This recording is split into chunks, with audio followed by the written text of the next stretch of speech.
monsieur, bonjour. Très heureux de vous retrouver dans ce 13h au Bénin, dans le sommaire. Nous irons dans le département du Mono, où l'organisation non gouvernementale Aké renoue avec son traditionnel exercice de promotion de l'excellence. Dans cet arrondissement, après quelques années de pause, ce creuset présidé par l'ancien commissaire de police André Tchekounon a honoré ce week-end les meilleurs candidats au certificat d'études primaires, session de juin 2025. Ensuite, la réglementation du dispositif sur la sécurité des patients en République du Bénin a été adoptée en Conseil des ministres de ce mercredi 23 juillet 2025. Un dispositif initié par l'autorité de régulation du secteur de la santé en vue d'améliorer la qualité des soins dans nos formations sanitaires. Dans une interview accordée à Canal 3 Bénin, Dr Lucien Dossou-Bété, président de l'ARS, nous explique le contenu de ce dispositif.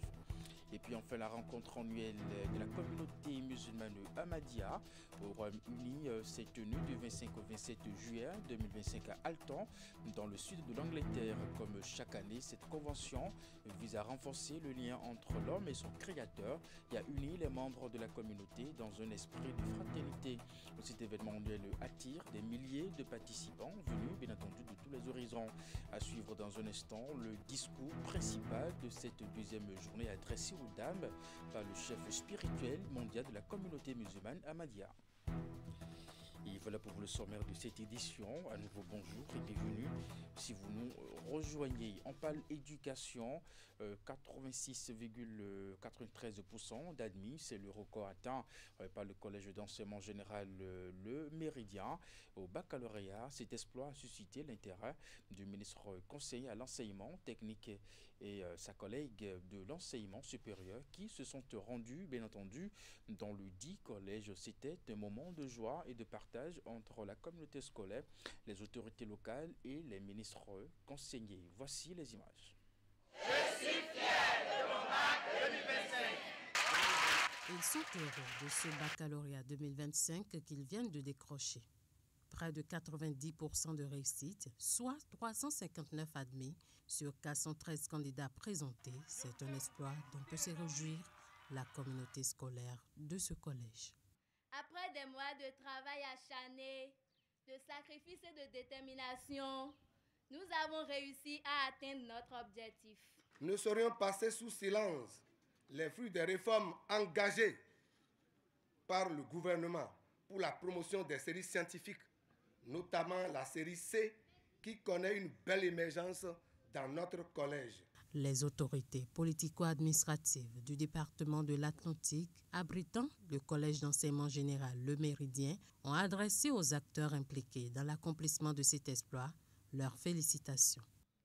Chers enseignants, veuillez donc bien recevoir ici mes chaleureux hommages, notamment pour votre patience, votre rigueur, votre abnégation et votre passion à l'accomplissement de cet authentique sacerdoce. Ce que nous célébrons aujourd'hui, le succès, la réussite d'un enfant dépend non seulement des chefs d'établissement, des enseignants, mais surtout les parents qui nous ont aidés à accompagner les enfants. Merci aux parents, félicitations à vous. Les ministres conseillers à l'éducation venus à l'occasion de cette cérémonie féliciter les nouveaux bacheliers ont offert de les inviter à prendre conscience de ce qui les attend. Parce que le bac, c'est le début.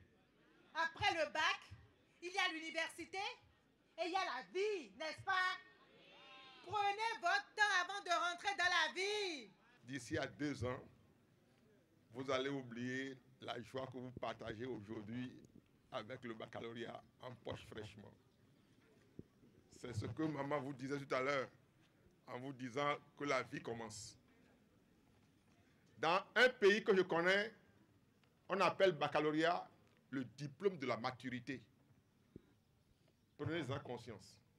Pour rappel, le taux de réussite au baccalauréat session de juin 2025 est de 73,02% sur le plan national. Le département de l'Atlantique étant détenteur de la Palme d'Or avec plus de 78% de candidats admis.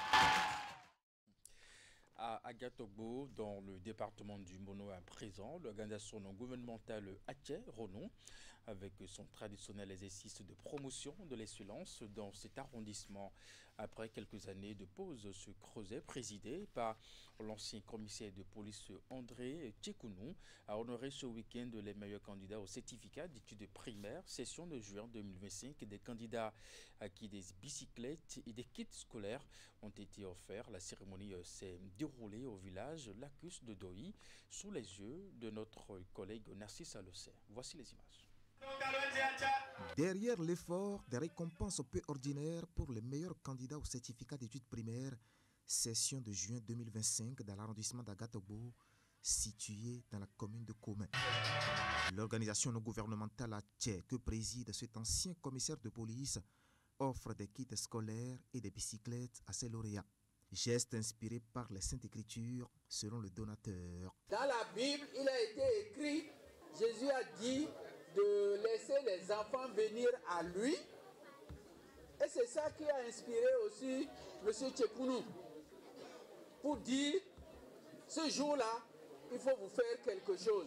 Faire quelque chose pour stimuler au niveau des apprenants la discipline et le goût du travail bien fait dans un arrondissement qui a fourni au Bénin beaucoup de hauts cadres. Mi de aviateurs, mi de mathématiciens, professeurs, beaucoup. Mi de mele ganji alo mi do. Amonjo mi lo den do. Mi awe yi mi te we genzen mi ko tio koto yi.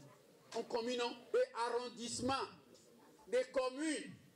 Bon mon son kaka Bénin là, il faut que vous soyez les premiers des premiers. Premiers comme le général Félix Ressou, le professeur Jean-Pierre Izion ou encore l'actuel président de la Cour suprême, le magistrat Victor Tassi Adossou, qui sont tous natifs de cet arrondissement. Le tambour a résonné et cette fois, il résonnera toujours en vue d'insuffler une nouvelle dynamique à la qualité de l'éducation dans notre arrondissement en commençant par l'éducation de base. Au total, 250 kits scolaires ont été distribués l'instant d'une matinée. Cette reconnaissance nous oblige à persévérer et à viser encore plus haut. L'ONG Atché a commencé cette initiative de la journée de l'excellence à Agatobo depuis l'année 2015.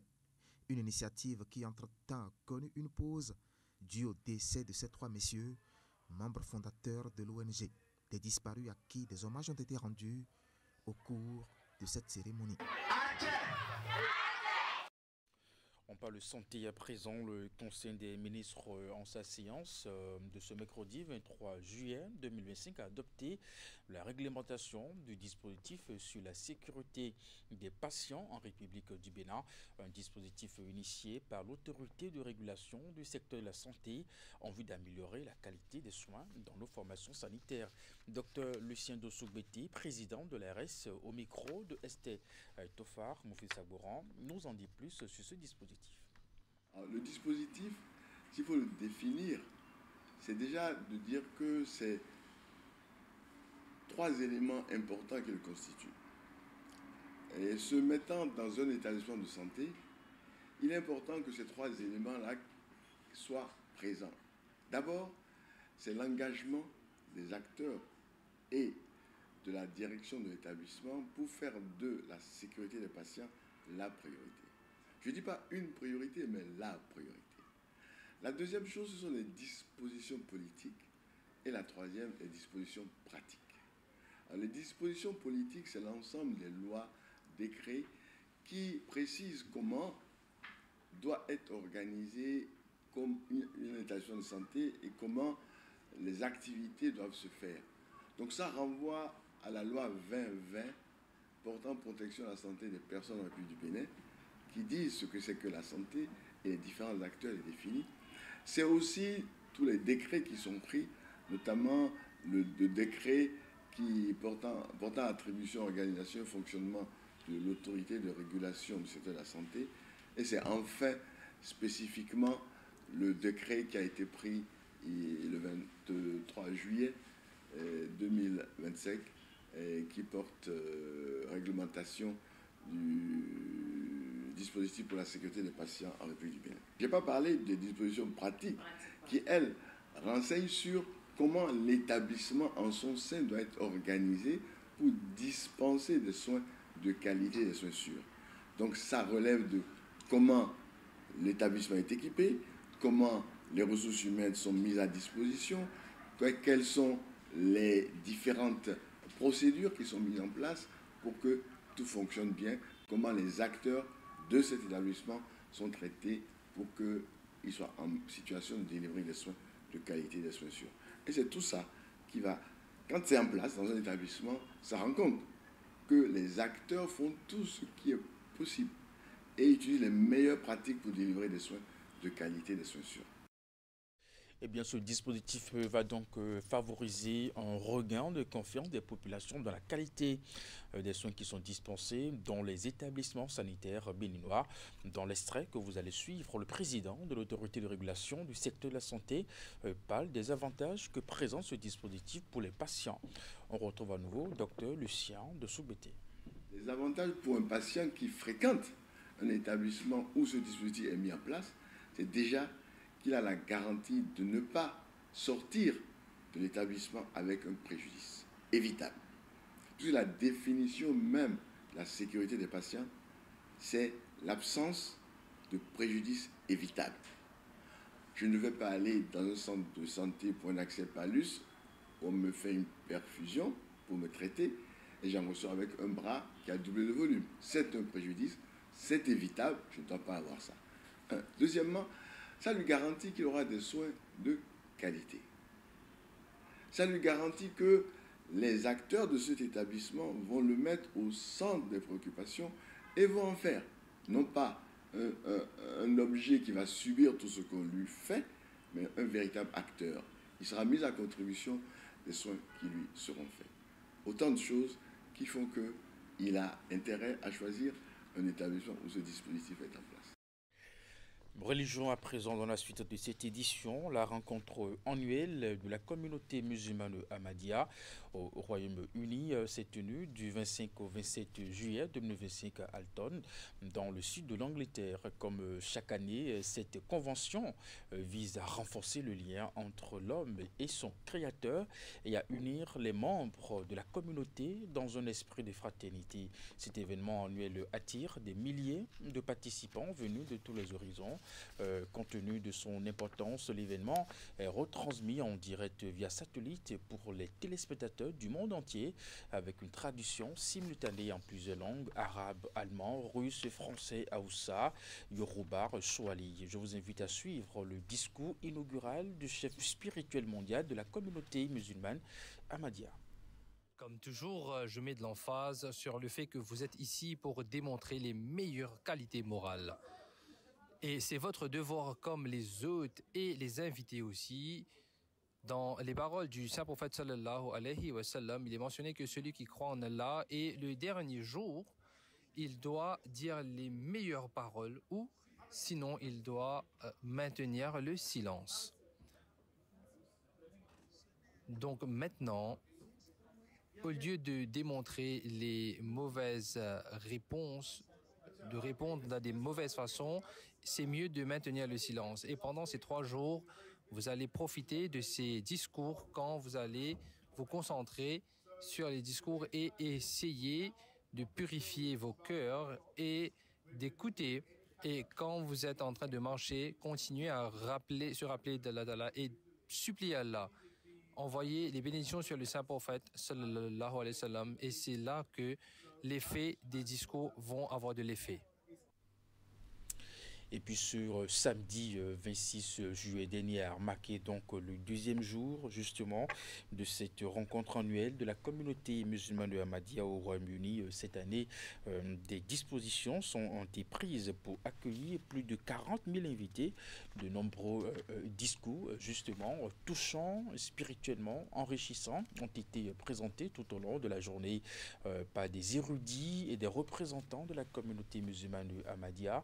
Le discours principal de cette 2e journée a été adressé aux dames par le chef spirituel mondial de la communauté musulmane de Ahmadiyya, qu'on écoute à nouveau.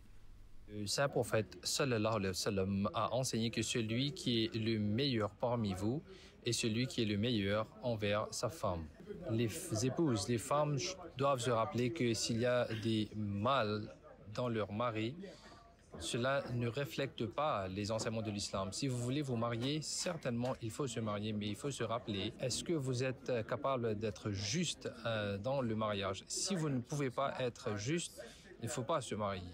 Si vous avez femme et vous voulez vous épouser une deuxième fois, si vous ne pouvez pas accomplir les besoins de la femme, vous n'avez pas le droit de se marier une deuxième fois. Le prophète sallam a dit que si les hommes savaient quels sont les droits des femmes, ils auraient préféré de rester seuls parce que c'est difficile d'accomplir les devoirs envers les épouses. Le Messie promet sallam dit que les témoins de notre niveau moral, ce sont nos femmes. Si votre traitement envers les femmes ne sont pas appropriés, donc comment est-ce que vous allez pouvoir dire que vous avez une bonne relation avec Allah Ta'ala? On finit avec le sport. Elles sont plus de 5 communes à prendre part au festival départemental du sport féminin organisé à Ouïdar samedi dernier. Pendant toute une journée, des finales ont été disputées aussi bien dans les sports individuels que collectifs, à l'issue desquels des participants ont donc validé une place qualificative à l'étape nationale. Cette initiative de la direction départementale des sports vise à célébrer la femme athlète et développer le sport féminin dans toutes ses formes. Reportage au Juleto, Jocelyn Barriga.